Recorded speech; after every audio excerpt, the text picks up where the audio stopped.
В научной библиотеке ИНГУ прошел круглый стол в рамках форума сообщества. Участники обсудили популяризацию достижений культуры с помощью мобильного приложения «Хорошие новости».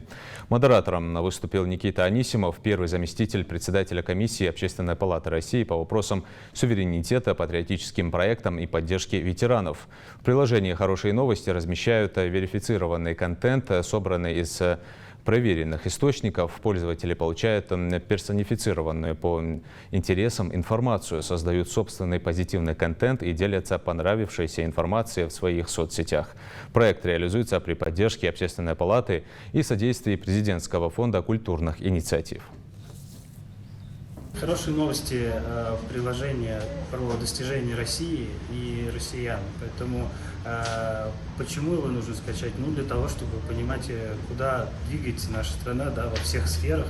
Вот, для того, чтобы узнавать о том, что наши соотечественники делают и какие достижения у нас в целом есть. И это касается и сферы культуры, и науки, образования, промышленности, производства, совершенно всех сфер. И в приложении можно не только там узнавать новости, но еще и участвовать в их, скажем, формировании, получать баллы, обменивать эти баллы на какие-то поощрения уникальные, которые от наших федеральных партнеров есть для пользователей. Поэтому скачивайте приложение, устанавливайте, будьте в курсе хороших новостей и создавайте их сами вместе с нами.